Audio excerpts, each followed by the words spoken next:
Hey guys, Will here. So today we're going to be taking a look at one of two brand new direct drive wheelbases from MOZA Racing. This is the R21 Ultra. Now this is entering a very saturated part of the market, and in fact, MOZA already had a 21 Newton meter direct drive wheelbase. So what exactly is the deal here, and is this worth considering over one of MOZA's other wheelbases or perhaps another brand? That's what we're going to be finding out today. So strap in, this should be a really interesting one.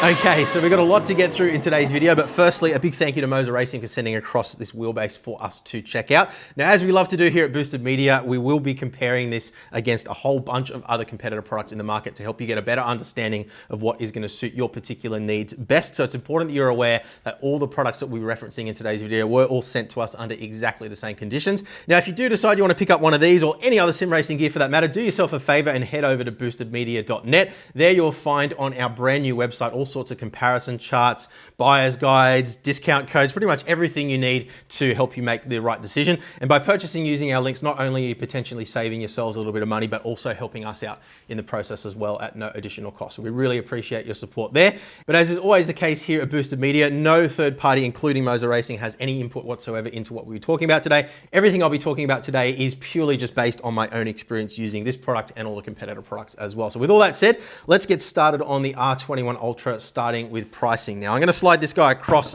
and bring the R25 Ultra into the frame as well. We're going to be discussing this guy in a bit more detail in just a moment. Let's start off with pricing here. Now what I'd like you guys to do while you're watching the video, if possible, is head over to boostedmedia.net and head to our direct drive buyer's guide. I'll drop a link directly to it down below as well. So moving forward, we're going to be making some small changes to how we do these reviews, just so it's a lot easier for us to keep the information that you're receiving up to date. Obviously a video is only ever a snapshot in time, and if the pricing that I give you in the video ends up changing, then you're kind of a little bit lost in the dark. So what you have in front of you now is a full comparison chart of every direct drive wheelbase that we feel is relevant in today's market and that we've personally tested. And you're able to filter that list on a bunch of criteria, from price to strength to overall value for money. Have a look at the drop down menu there and you guys can see for yourselves. So I'm not going to get bogged down in today's video with a whole bunch of comparison pricing, but I will give you the pricing of these wheelbases as it stands right now at the time of making the video. So in the US, you're looking at $699 US. Europeans, you're looking at 799 euro. If you're in the UK, you're looking at 699 pounds, or if you're in Australia, you're looking at $1,299. Now, obviously taxes and shipping can factor into that as well. So I definitely would suggest just make sure you do your shopping around to make sure that you're getting the best possible deal depending on your location. Now, something that we've done to help you with that as well is launch a brand new reseller partner program. Now, what we've done is put together a list of all the partners that we've worked with in the past and that we're happy to recommend.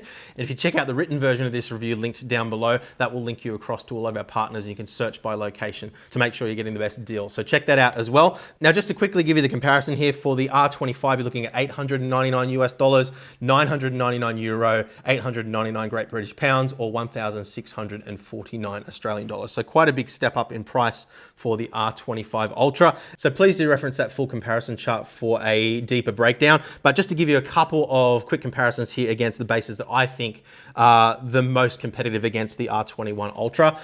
You're looking at the SimMagic Evo Pro, which comes in at 18 Newton meters. That is also 699 US dollars, so exactly the same price as this guy. You've also got the VRS Direct Force Pro 15, which comes in at 649 US dollars, so a little bit cheaper. And there's also the Acertec La Prima, which comes in at 679 US dollars, so still around that same kind of ballpark. Now that is quite a bit weaker at 12 Newton meters, but we're going to talk about the significance of strength as we get on through today's video, because more powerful doesn't necessarily mean better for you. And we published a direct drive technology explained video just recently, as well as a written article, which dives into a lot of that in more detail, but we'll cover it in today's video just quickly at a top level for you as well, so it makes more sense. So those particular comparisons might seem a little bit strange right now, but it will make sense by the end of today's video, I promise. So you might be wondering, why have I brought the R25 Ultra into the frame? Now, originally I was planning on this video being somewhat of a comparison between the two of these. We started off with our review process testing out the R21 Ultra, although they do mention True Torque as an additional feature present on the R25 Ultra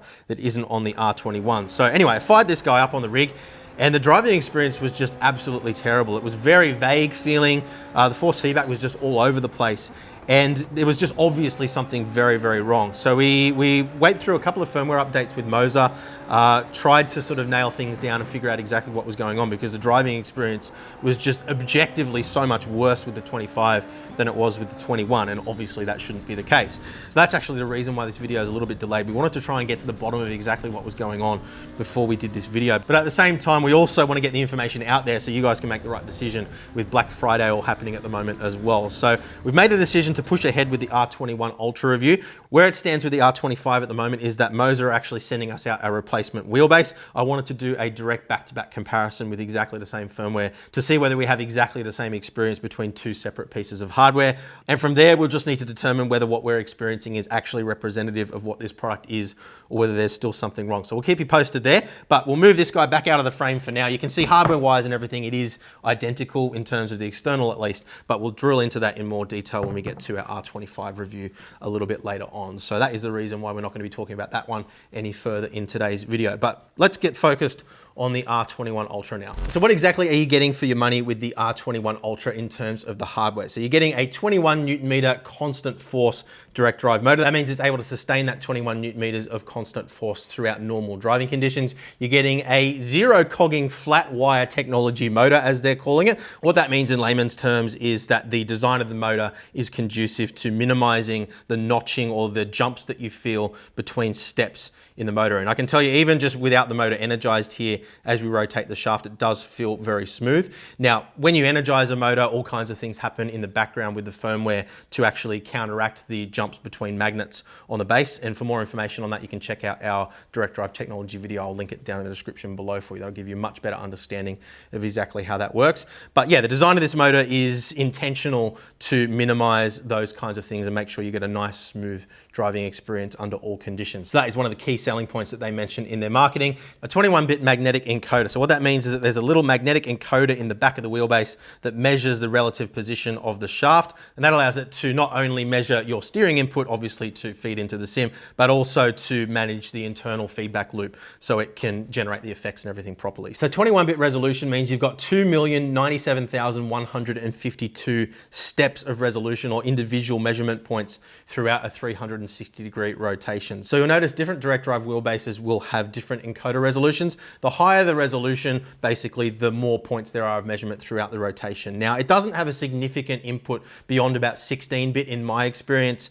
in terms of the steering input. Where it can have an impact is on the actual internal feedback loop. And again, for more information on exactly how that works, check out that technology video linked down in the description below. So the long and the short of it is that, in my experience at least, the higher the resolution encoder, the smoother the force feedback tends to feel. But there is a point of diminishing return where you just can't distinguish the difference. So 21-bit at the moment is around what we expect to see in most high-end direct drive wheelbases. So not really a particular point of difference between this wheelbase and other competitors, but yeah, good to see nonetheless. Now, we do have some RGB LED strips along the top of the base. Those can be used just purely as an aesthetic thing, or to actually relay telemetry information from the game that you're playing, which is quite cool, although it doesn't work as a spotter, which was quite disappointing. Hopefully that's something that they can add in, because being able to have something flashing in your peripheral vision that shows you left or right if there's a car in either of those positions is something that I do think is genuinely valuable, whereas the features that this has at the moment for the RGB lighting are a little bit more on the gimmicky side. But we'll take you through all the details of that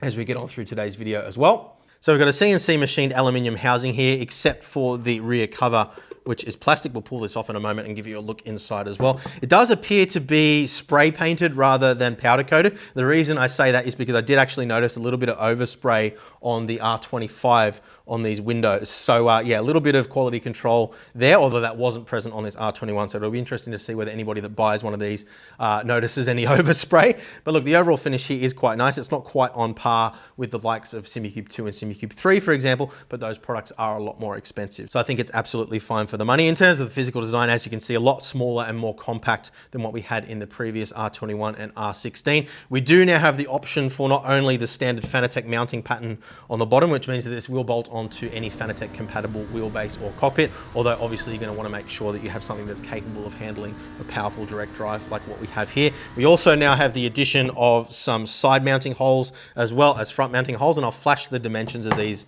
up on the screen to give you the exact measurements. So yeah, overall, I'm actually really happy with the design here. I think it's a positive change. To me, at least, it looks a lot more refined and a lot more mature than the R21 and the R16 did previously. We've got the same NRG/D1 style quick release as we find on all of MOZA's wheelbases. Unfortunately, one thing we don't have here is USB pass-through for wheels. So this will work wirelessly with any MOZA wheel, of course, but if you are wanting to run a third-party wheel that requires a USB connection back to your PC, you will have to manually connect that to your PC. There is no provision for USB pass-through here at all, including both on the quick release and on the back of the base that I'll show you in just a minute. And that is in stark contrast to the competitors that we mentioned before. So Simagic, Acertech, and VRS all offer USB pass-through on the products that we mentioned before. So that is one really important differentiator just to be mindful of. One other thing that I don't like is that they don't include an emergency stop button with this wheelbase. Being such a powerful wheelbase, I do think that that should be I would almost go as far as to say I think it should be a legal requirement because these things are more than powerful enough to injure even an adult and definitely powerful enough to injure a child. Now, MOZA do sell an emergency stop button that is compatible with this, but it will come at an additional cost. And if you didn't know, it's just not going to be something that you would think to order. And it is something that is included with not all, but a lot of other competitor products these days. So yeah, one other little thing to mention there. So flipping the base around now, having a quick look on the back, you can see we've got a series of RJ ports on the back here, as well as our USB-B connection for connecting to our PC and our Molex power connection too. Now, if you're wondering, the power brick is actually a lot smaller than the previous ones were for the R21 and R16. So that is quite a nice improvement. For those who are wondering, it is a switch mode power supply. So it is compatible with 100 volts all the way through to 240 volts. And the output is 36 volts DC at 10 amps. So 360 watts. And we do actually have a nice long cable here as well, about 1.5 meters long, which is long enough to be able to have the power supply on the ground and still reach up to the wheelbase. Now that seems like something that would be, a given, but a lot of other competitive products don't actually include a cable long enough to have the power supply down on the ground. So that is one nice little thing that I did notice. So yeah, USB-B connection, Molex connection for connecting to the power supply. You've got your little momentary switch here to switch the base on and off. So if you do need to switch the base off in a hurry, as you can see, you are having to reach around behind it and potentially, if you've got a wheel going crazy, that might be a bad thing. And yeah, RJ connections down the bottom here. So we've got a connection for emergency stop. We've got two connections here for shifters and handbrakes. We've got a connection for our dash, and there is actually provision for mounting a MOZA dash on the top of the base as well, two little threaded holes, which if you strip, you're going to be really angry with yourself, so be careful. It is aluminium, so you do need to be careful of that. And then finally, a connection through to your pedals. So if you do connect an Xbox compatible wheel to this base, it will function on Xbox. You'll just need to make sure that you have MOZA peripherals that are all connected through this. If you are running other third-party peripherals like your pedals, your handbrakes, and so forth, you will be limited to PC use only. And of course, this isn't PlayStation compatible because it doesn't have a PlayStation security chip in it. So just be mindful of that. So otherwise, a very straightforward and simple design, but it certainly gets the job done. And yeah, I think it's nice and clean and yeah, quite nice to look at. Definitely looks like a more high-end wheelbase than the previous R16 and R21 do in my subjective opinion.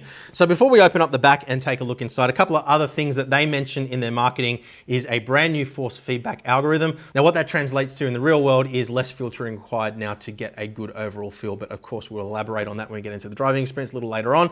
They also now support 360 Hz force feedback in iRacing, which is a good thing.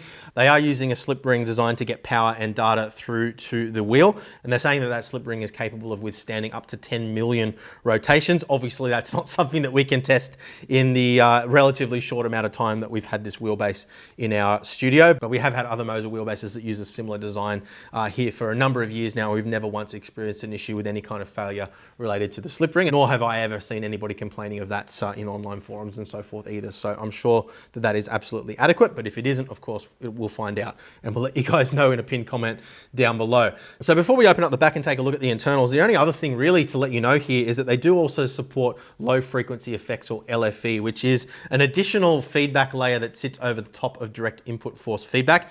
And for games that support it, which at the moment the only one that I could see was iRacing, that will allow you to generate things like additional curb effects, gear change effects, and so forth. You can see the list here on your screen now, in addition to standard force feedback. So that does add a little bit more immersion. It is a little bit strange having some of those effects come through the wheel. So like in lieu of having something like a vibration transducer, butt kicker, and so forth on your rig, it does do quite a good job at adding a little bit of extra immersion to the driving experience. But I certainly wouldn't pay extra just for that feature. I would put that money towards an actual dedicated device like a butt kicker or so forth. So I wouldn't say say it's a gimmick, but it certainly isn't a major selling point, at least at this point in time. Now, it isn't supported by SimHub at this point in time either. Once that support comes in, which hopefully it will over time, then I may well change my stance on that. But yeah, as of right now, it's certainly not something that I'm jumping up and down as a massive differentiator with this particular wheelbase. So that's everything you need to know in terms of the hardware. Let's take the back cover off now, have a quick look underneath its clothes, and then we'll get into taking a look at the software. Okay, so back cover removed, and the first thing I actually noticed was, remember that overspray I was talking about before that we experienced on the R25? You can see it on the top of the connectors here. So I guess they haven't had the plastic cover on when they've sprayed it and they've just had masking tape over it or something. So yeah, look, I mean, it doesn't matter, but it is just one little thing that I noticed that isn't present on other wheelbases, so it's worth mentioning at least. But yeah, a couple of interesting things here. Firstly, you can see they're using a heatsink over the power control electronics.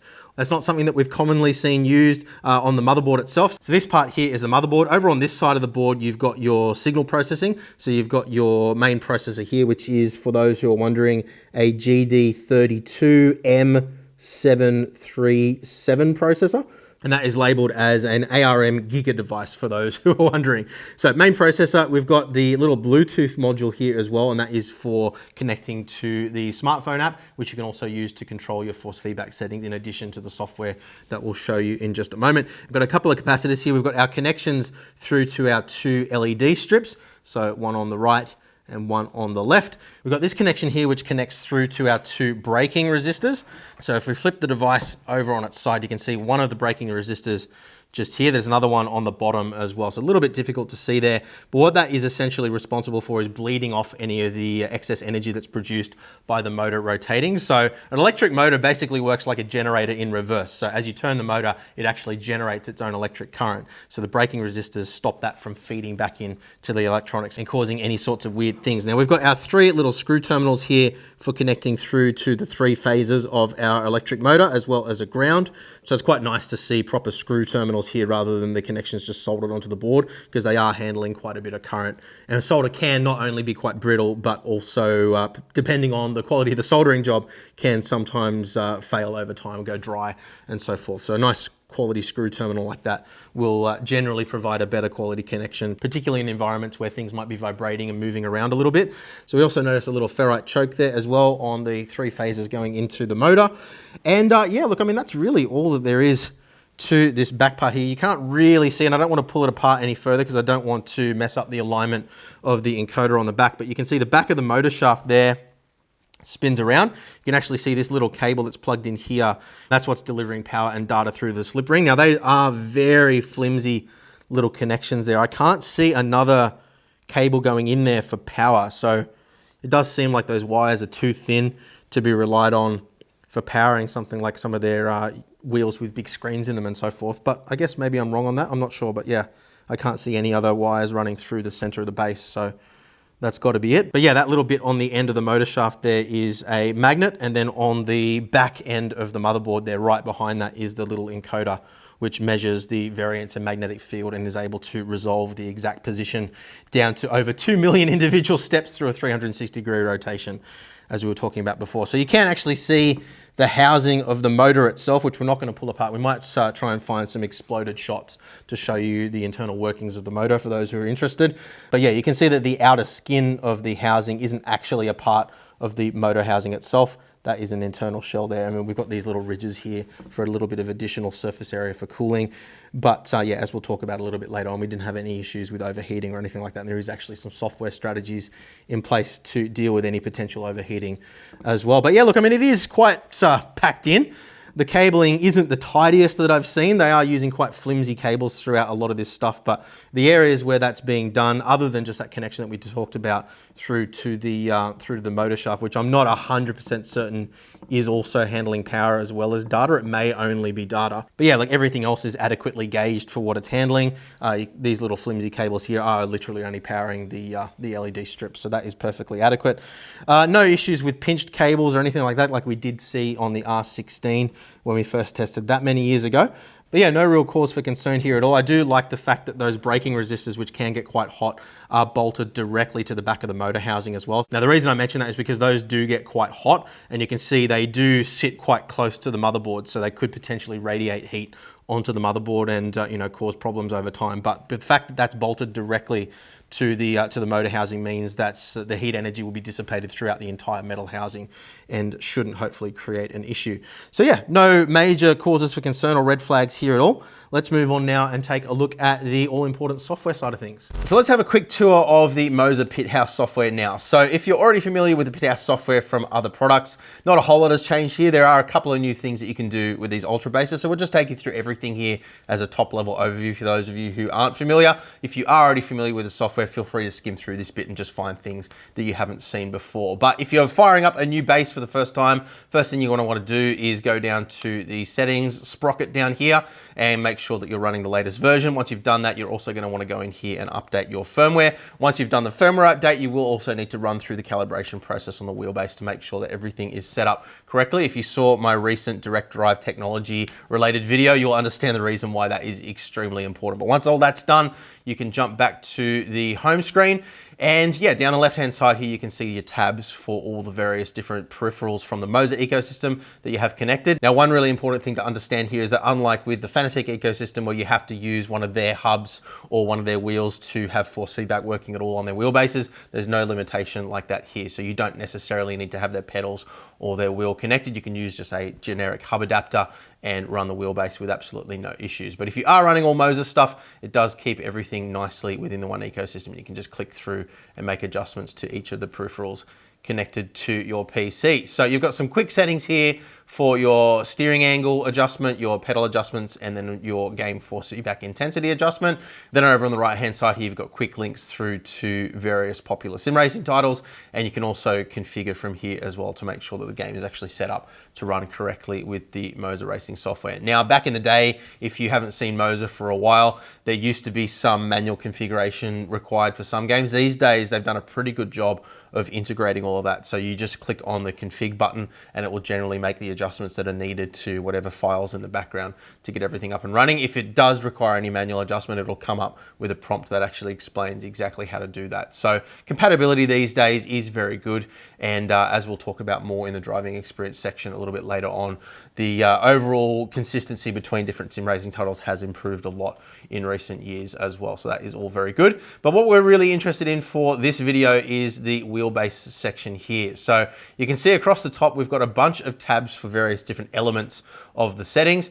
Under basic settings here, we've got a bunch of presets. So you can see at the moment, I'm running my R21 Ultra Assetto Corsa Competizione baseline setup. Feel free to copy these settings, of course, for ACC if you want to. Just be aware that if you are running a different version of firmware to what we're running when we're recording this video, the experience could well vary quite significantly. So I can't guarantee that you'll have a good experience with these settings. So it's always best to, take the time to understand what all these settings do so that you can set it up and tweak it to your personal preference. So MOZA do actually have some profiles cooked into the software these days. So you can see we've got some boosted media ones here, which are saved using the import and export settings. But if you scroll down, they do have a bunch of generic settings here for various different sim racing titles.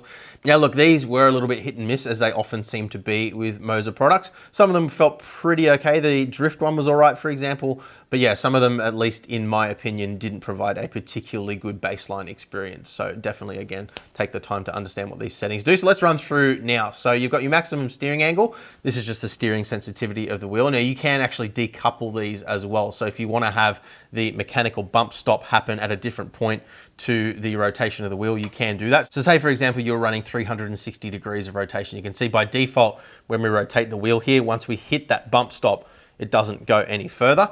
If we decouple those settings by clicking on the synchronous button and then winding this guy up, you can see now, even though we hit that bump stop, we can actually rotate past the bump stop and still have the game register an input. So that's what that setting's all about. I'm going to set that back to 900 and synchronous for now. Down below that, we've got an adjustment for our soft limit stiffness. Now, all direct drive bases can rotate infinitely in terms of the mechanical hardware. You can see this particular wheelbase has a measurement range of between 90 degrees and 2,700 degrees of rotation. Now, for normal sim racing, you're not going to be going beyond about 900 under most circumstances, but for truck sims, you may well want to go that high up. So it's good that they give you the option to do that. So the soft limit stiffness will adjust the stiffness that you experience when you actually hit that bump stop. So because it's a software-based bump stop rather than a mechanical hard stop like what you would have in a belt-driven or cog-driven wheelbase, you do have adjustment here. So the harder you make it, the more solid it is when you hit the end. And then below that, you've got a couple of other related settings too. Now, one thing I should mention before we go too much further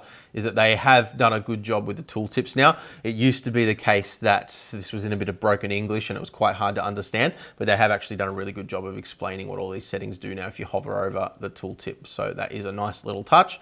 So below that, we've got a button for soft restarting our wheelbase if we have some sort of a glitch, and then a manual calibration button here too. So that runs through the same calibration process as if you have just updated the firmware. So very important to run through that, as I mentioned before. Over on the right-hand side, we've got our game force feedback intensity. So this is an adjustment for the signal that's actually coming out of the game. Below that, we've got our professional game force feedback intensity, which is a new setting. Now, this is a little bit confusing. What it says here is can be used to further increase game force feedback intensity up to 200%. Please increase gradually to avoid injury. So what I find is that this starts to introduce quite a robotic feel to the force feedback. So I wouldn't recommend that you go beyond the 100% mark here. I actually like to run at 80%. Now, if you're wondering about what all these settings do and exactly how to best adjust them for the best experience, we did a video, which I'll link down in the description below for you guys, explaining sort of the technical background behind a lot of these settings and what they do. So I would definitely recommend watch that if you're wondering exactly how to adjust these. But yeah, you can see these two are actually linked together. So if we wind up or down the professional game force feedback intensity, it actually adjusts the game force feedback intensity as well. And then if we wind up beyond 100%, you can see this one goes red. So yeah, I'm not sure why they didn't just give us one slider that goes from 0 to 200, but yeah, that's the way they've chosen to do it. So I'm going to set that back to 80 for now. Then below that, we have our maximum output torque limit. Now, this is the maximum amount of dynamic range available through the wheelbase. So this is like a hard limit for the overall strength. So if you've got young kids running on the rig, then you're going to want to set this around sort of 5 Newton meter mark. For most people, somewhere between 10 and 14 Newton meters is probably going to be okay. I like to add a couple of Newton meters extra just for headroom for clipping. But again, check out our recent video link down below for a more deep explanation on exactly how this works and how I would recommend you configure it. But yeah, this is the overall strength limit. So the maximum amount of force that you're ever going to feel through your steering wheel. We then have a button for force feedback reversal if you happen to have a title that requires it. None of the modern sim racing titles require this these days, but some older racing games may well do, so it's good that they have that option. So then hands-off protection, this basically just stops the wheel from oscillating if it doesn't detect any torque being applied by you to the steering wheel. So I would always recommend having that turned on. Steering wheel inertia. So this is basically just accounting for the weight and diameter of the steering wheel that you have connected. So there's a couple of presets here, or you can just tweak and adjust this to your heart's content. And yeah, this is just allowing the algorithm to account for the specific weight and diameter of the wheel that you have connected. Maximum wheel speed. So this is an adjustment for the overall responsiveness of the wheelbase, so kind of tied into slew rate. And again, that is explained in more detail in the video that I've linked down in the description below. So you can adjust this anywhere between 10% and 200% in 10% increments. Now, because this is a very high-end wheelbase, if you crank this setting up, the wheel does start to become just overly reactive and starts to feel a little bit unrealistic. So somewhere under the 100% mark, I find feels pretty good for most sims. So that is a quick rundown on all of the basic settings. Important to also note that there is a mobile app available that allows you to make all these adjustments through your phone, so you don't have to alt tab out of the game if you wish to as well. Now, other ecosystems allow you to make adjustments on the steering wheel, like Fanatec, for example, but yeah, having a mobile app is quite a handy way of doing things. So let's move across now to the advanced settings. This is where we start to get into our filtering. So with this being a more high-end wheelbase, like I said before, you don't require a whole lot of filtering here, which is a good thing. It has been the case with MOZA wheelbases in the past that we've required quite a bit of artificial processing or filtering on the force feedback signal to get things feeling good. And it always tended to be a bit of a balancing act between having the raw force feedback, which would feel quite robotic, and then introducing filters on top of that to sort of soften things down and make it feel a little bit more smooth, but then having that also numb the force feedback in the process of doing so. But you can see here I'm running very little filtering for Assetto Corsa Competizione at all. Now, ACC does run at 400 Hertz for its force feedback. You will find that for some other titles like iRacing, for example, you may want to introduce a little bit more interpolation. But yeah, let's just quickly run through these settings now. So force feedback interpolation is interpolating additional force feedback data in between the actual packets of data that are coming out of the sim. So if you're running a title that updates its force feedback less frequently, then introducing some interpolation here can make the force feedback feel a little bit smoother. But because it is artificially creating force feedback data. If you crank this up too high, it can start to make things feel numb overall. So I would always recommend starting off at 0. And if it does feel a little bit notchy or robotic, you can slowly introduce a little bit of interpolation here, and that will smooth things out. But there will ultimately be a crossover point somewhere, and that will vary depending on the title, where you start to just sort of get numb force feedback and it starts to, you know, have some of the characteristics that we were just discussing before. So don't go crazy with that. Force feedback center dead zone compensation. So this is a relatively new setting to MOZA, and what this allows you to do is account for any sort of numbness in the middle of the force feedback. Some games tend to feel a little bit notchy or a little bit dead around center, so that allows you to dial that out. And again, for ACC, not really necessary, but for some other titles like Le Mans Ultimate, I think it was, I ended up introducing just a little bit of this just to help around dead center. Now this dead zone compensation is also tied into the base force feedback curve, which we'll explain in just a moment. So then we move on to natural damping. So this is just a damping filter which basically shapes the signal a little bit just to smooth things out. So again, not a whole lot required for any title on this particular wheelbase, which was a good thing.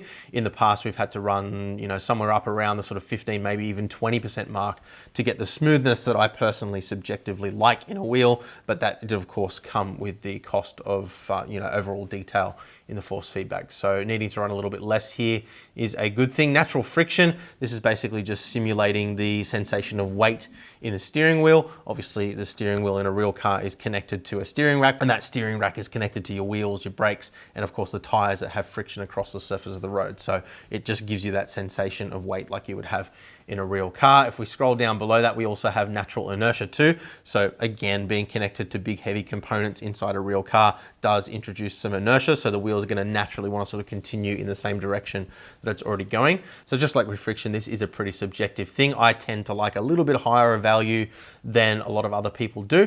But if you go too high on this, it actually makes change of direction feel quite weird, because the wheel just feels artificially like it wants to continue in the same direction. So somewhere under well, the scale's a little bit weird here. So it starts at 100%. Somewhere around 150 to 200, I think, is going to suit most people. I prefer the feeling at 150. It gives that little bit of sensation of, you know, the wheels kind of continuing along in the same path. It requires a little bit more effort to change direction without it feeling unnatural or unrealistic. So then we have wheel spring strength. This is just for games that don't have their own centering spring mechanism built into their force feedback. So most sim racing titles these days, you're going to be leaving this set to 0. Now, gear shift vibration intensity. This is a new one that you won't find on other MOZA wheelbases outside of the Ultra range. This is one of the LFE effects that we were talking about earlier on in the video. So it's going to allow a clunk to go through the steering when you change gear. Now this can feel quite cool, but if you crank this up too high, then you'll find that it might actually upset the car mid-corner if you're trying to steer with precision and you suddenly get a big clunk through the steering. So what I would recommend for most people with this particular setting is, if you already have some sort of other haptics on your rig, like a butt kicker or vibration transducers around the rig or something like that, I would definitely aim towards a lower value here. But again, feel free to experiment with this to your heart's content. You'll find the sweet spot for you, but it is actually quite a convincing sensation in lieu of having other haptics on your rig. So down below this, we have some modifiers for some of the effects coming out of the game's force feedback. I would generally recommend you just leave these all set to their defaults of 50% here. So there's a modifier here for game spring, game damping, game inertia, and game friction.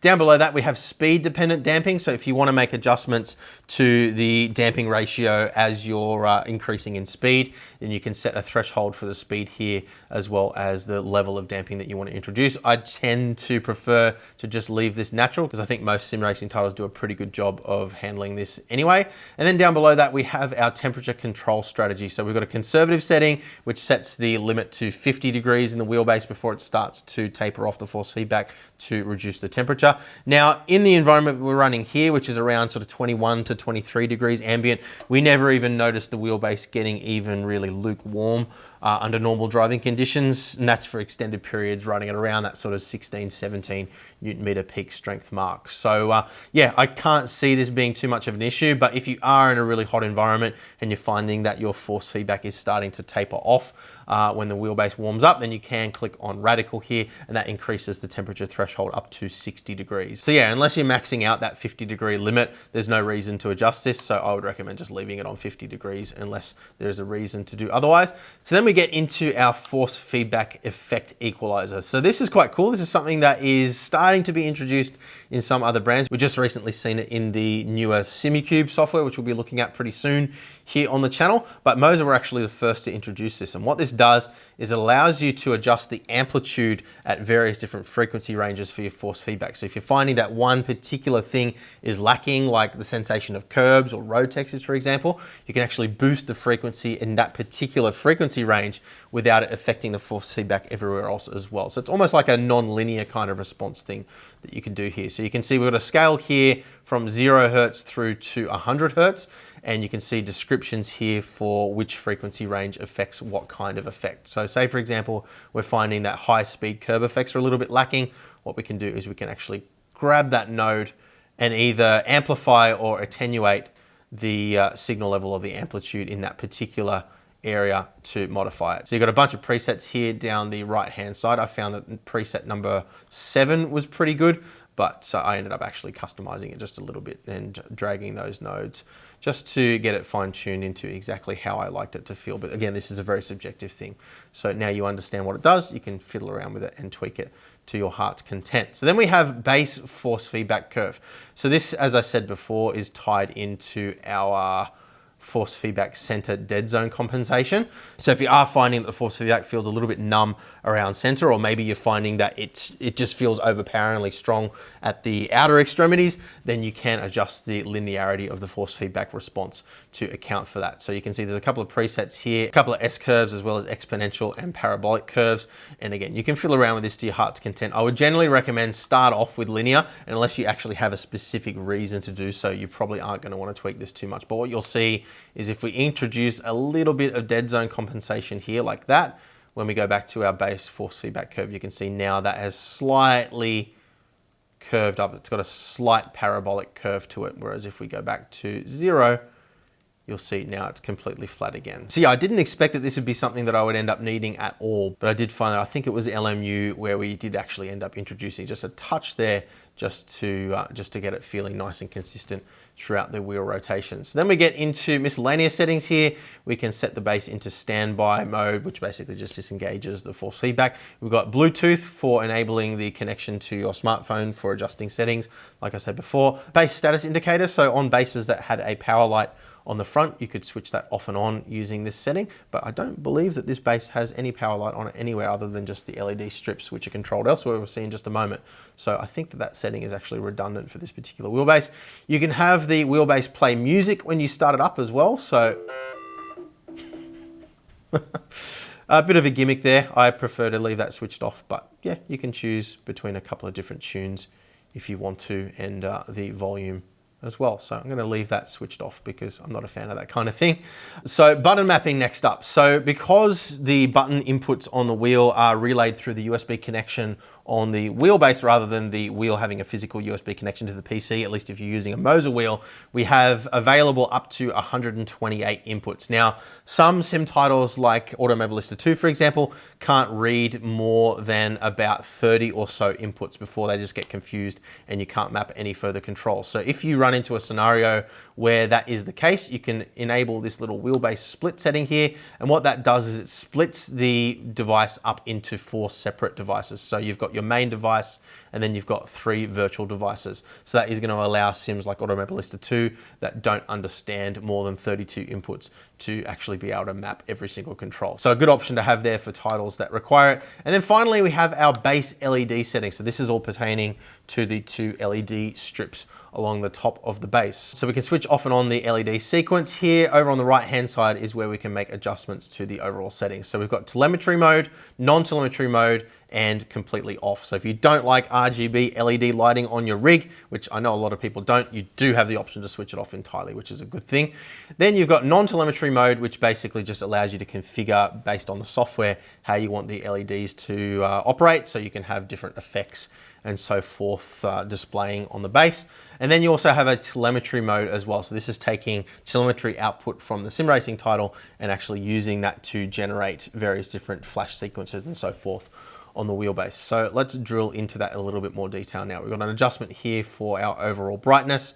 We've got an auto sleep timeout adjustment here, sleep lighting effects. So when the wheelbase goes to sleep, you can either have it breathing or shut the LEDs off entirely. You can also set the color for each individual LED here as well for either side. So if we click on those, you can see we've got a standard kind of color wheel here. We've got individual adjustments for red, green, and blue, as well as some presets. So you can click on those to change the color of each individual LED, and then you can also adjust the speed at which the breathing effect will play back to. Under idle effects, you've got a few more options. So constant, which is basically just always on, breathing, color cycle, rainbow, and sand flow. And again, you can click on each individual LED to configure it. And then we get down into our telemetry effects. So by default, we've got ABS, traction control, wheel lock, and pit limiter. And this works like a hierarchical chart. So whichever one is at the top will take priority over the others. So in this scenario, for example, if we are in the pits and we've got our pit limiter on, that will flash. But if we have a wheel lock up or traction control kicks in or ABS kicks in for some reason while we're in the pit lane, then those will display over the top of that pit limiter. And if we were to rearrange this and put the pit limiter at the top, that would mean that all the time that the pit limiter was on, that would be what would be being displayed, and these other effects wouldn't be showing at all. Now we do have the option to add some additional telemetry data here as well. So you can see we've got settings that pertain to the vehicle, like the RPM, the fuel level, pit limiter, ABS on, ABS active, traction control active, DRS available, wheel spin, wheel lock, turn left, turn right, and then we get into track status. So red flag, yellow flag, blue flag, green flag, white flag, and black flag. One thing I did notice that was missing here is any kind of spotter, which I actually think is the most useful thing to have for these RPM strips. So I'm hoping that'll be something that they can add later on. If you're wondering what I'm talking about there, spotter is basically just allowing you to see with a visual representation whether there's a car on your left or on your right. So although you don't really see these LED strips most of the time when you're driving because they're kind of tucked in behind the wheel, depending on the wheel that you're running with, you will sort of see a glow around in the environment. So just having that kind of in your peripheral vision, even though you're not paying attention to it when you're staring at your screen, having that flash on the left or the right hand side, we've found with some other wheelbases, can actually be quite useful just for general spatial awareness when you're out on track. So hoping that they do add those later on, but those are the telemetry options that we have access to as it stands right now. So that's everything I think you need to know about the MOZA Pit House software. Let's dive in now and discuss the driving experience in more detail.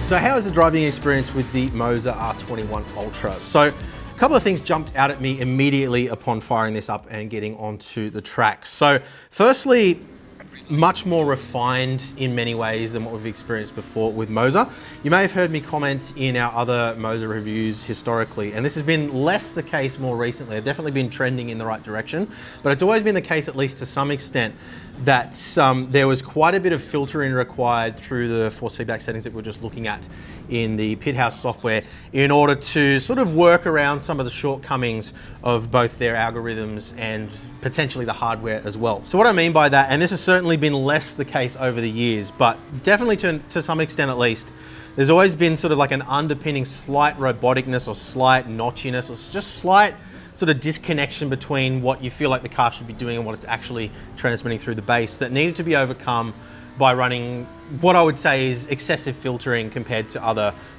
products. And the reason why that is a problem is because the more filtering you add in, the more you're sort of dulling down other elements of the force feedback. So you're having to sort of, you know, filter out some of the character, filter out some of the road textures, curb effects, some of those more high frequency, high fidelity effects in order to make the underpinning sort of characteristics of the car feel more natural. Whereas with this, as you saw in my settings that I just showed you in the Pit House software section, you could see that I was barely running any filtering at all. In fact, in the case of ACC, I didn't even have to run any interpolation, and the thing had plenty of character, plenty of subtle detail, plenty of nuance within those sort of high fidelity effects, but still maintaining a nice, smooth overall driving experience. So there's definitely a noticeable improvement there. Now, like, it's not absolutely game changing. We are talking about, you know, sort of maybe a 5 to 10% improvement over, say, the previous R21 non-Ultra in that sense. And, you know, more similar to some of the V2 and V3 bases that we've seen in sort of the R9, R5, R12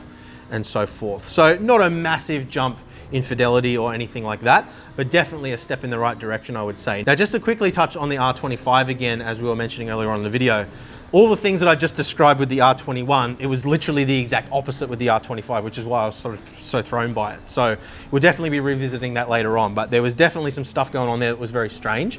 And that makes me think that, and the reason why I'm mentioning this is it makes me think that it's more sort of on the software and the firmware side maybe than it is on the hardware side. But we'll revisit that when we get to more testing on the R25 once we've got a replacement in and let you know exactly what our findings are there. But yeah, for the R21, very well refined, lots of character, lots of detail, lots of realism, but also plenty of smoothness in the way the force feedback is delivered as well. So all really good there. Now the low frequency effects, they're not supported across the board. They are integrated in iRacing at this point in time. Unfortunately, I couldn't get SimHub to recognize the bass. I was hoping that I might just be able to plug it in, add it as a device, and be able to use telemetry output from other games in order to drive the LFE effects on the bass like what you can with a butt kicker or other vibration transducer, but that wasn't the case at the time of filming. And again, we'll update our written guide if that changes later on down the line. So look, at this point in time, I certainly wouldn't say that the LFE effects are something that you should base a purchasing decision on. Where available, they do certainly add a little bit of extra immersion. That does come potentially at the cost of realism though, so it really comes down to personal preference there. But you know, you're not going to feel things like gear changes through the steering wheel in a real car. So I personally would rather, you know, if I already had another base and I was just looking at upgrading this purely for the LFE effects, I would spend that money towards something like a butt kicker or some other vibration transducer rather than using that as a reason to upgrade to this, if that makes sense. I wouldn't say that it's a gimmick. It does genuinely bring something different to the driving experience, but certainly not a reason to upgrade in and of itself. A couple other things that I noticed, there was very good consistency between various different sim racing titles. You know, obviously beyond the subtle nuances that you find in each sim, driving a GT3 car in ACC felt, you know, relatively characteristic of driving a GT3 car in LMU or iRacing and so forth. So we did test across the full suite of current sim racing titles, and yeah, didn't come across any scenarios where something felt completely broken or just completely different to another. So, you know, that's something that I always test for, because I feel like, you know, those subtle nuances aside, if you're driving a GT3 car in iRacing and you suddenly decide you want to go and drive in ACC, you shouldn't have to completely reset your muscle memory every single time you change titles. And that's certainly something that we've complained about with MOZA products in the past, but wasn't my experience with the R21 Ultra. Now, I promised you earlier on in the video I would touch more upon the overall strength and why I kind of was comparing this to some other products that are similarly priced but aren't as strong in terms of their force feedback. Now, I noticed with this wheelbase that there is quite a lot of rotating mass here. So the motor shaft itself is quite heavy.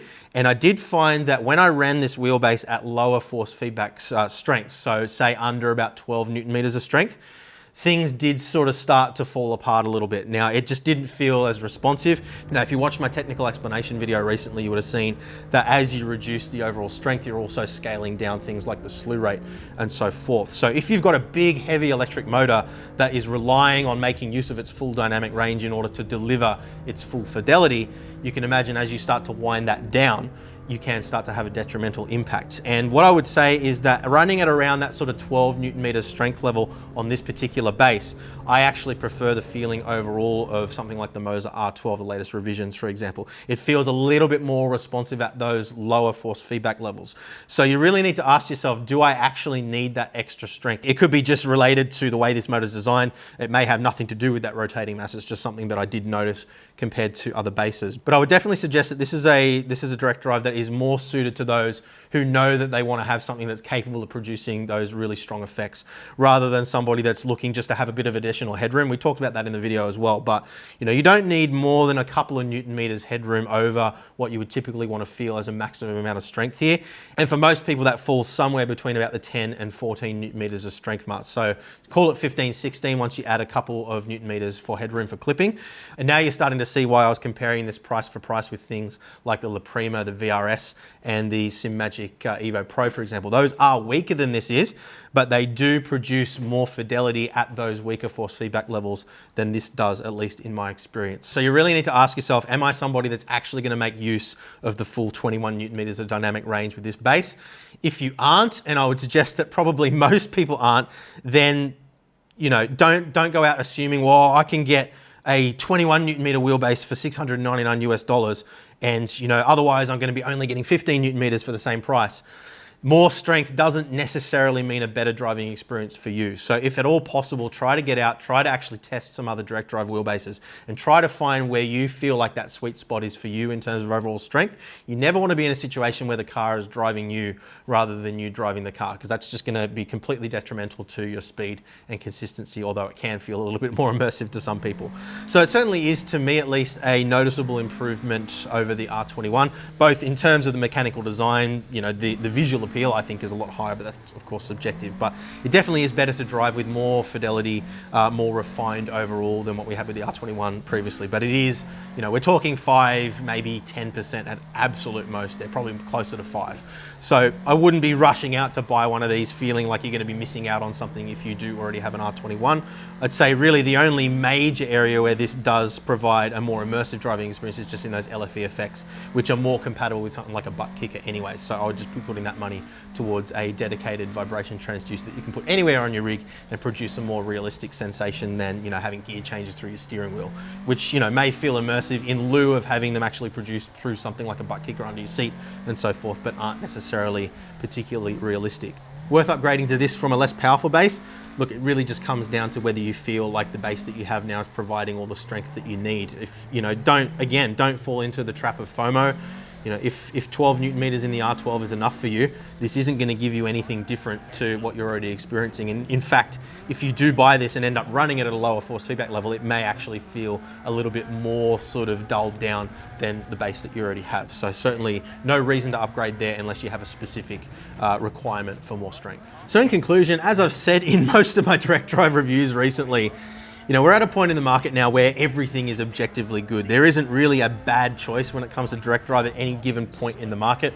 And hopefully our direct drive buyer's guide with the comparison charts demonstrates that to you guys. At any given point, most of the products that sit around that same point in the market are relatively comparable to each other. And this is certainly the case with the R21 Ultra as well. So it's more important, I think at least, to look at the overall software experience, the ownership experience, the wider ecosystem, and so forth. And I think that that's maybe one of the areas where this product not necessarily misses the mark, but it sits in a bit of an awkward place because most people that are interested in a high-end direct drive like this guy are going to be the kinds of people that are going to have your high-end USB wheels. They're going to be the kinds of people that are going to want USB pass-through on their device. And there are other options in the market, as we discussed, that do offer that. This is, while it is an open ecosystem in that you aren't locked into only having force feedback on the base if you have one of their hubs or their wheels like you do with Fanatec, for example. But if you do want to run your power and data wirelessly, you are going to be limited to only using MOZA wheels. And look, while they do have some really nice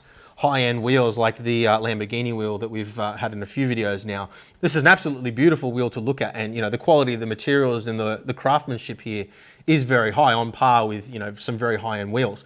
But the actual quality of the switchgear and so forth isn't quite on par with some of those super high-end wheels. And this is probably the most high-end wheel that MOZA make at this point in time. If we're looking at something like the FSR wheel or one of their round wheels, for example, these just aren't anywhere near the same kind of quality as you're getting with something like Cube Controls or Asher Racing or any of those high-end brands. Now, of course, the price point is lower as well, but again, we're talking about a high-end direct drive wheelbase here, and I think that for that reason, a lot of people that are wanting to run those super high-end wheels are going to be compelled to want to be buying into an ecosystem where they have the option of that USB pass-through, which you just don't have with MOZA. So that's why I feel like it sits at a bit of an awkward place, because MOZA, up until this point, have been more of a sort of entry to mid-high end kind of player, and most of their other accessories kind of play into that market segment. Whereas this kind of sits as a bit of an outlier, and they don't really have the ecosystem to match the quality of this base at this point in time, at least, if that makes sense. So provided that you actually need the strength that this delivers, and I would genuinely question whether anybody really does, then I do think that this provides good value for money. I think they've done a really good job here for what it is. What I would have done if I was MOZA is made the R21 the super high-end one, because I just don't see why anybody would need more than that. And again, we will do a full review of the R25 to validate that, but at this point in time, that's my opinion. But I feel like if they had a lower version of this same hardware, basically replacing the R16, that provided the same level of driving experience, the same fidelity, the same smoothness, the same refinedness as we have here, but we're able to offer that at a significantly lower price than, you know, your Evo Pro, your VRS 15 Newton meter, your La Prima from Acertech, for example, then we would have something that would be really, really, really compelling. So it's a little bit hit and miss for me in terms of being something that I would actually be willing to recommend to you guys.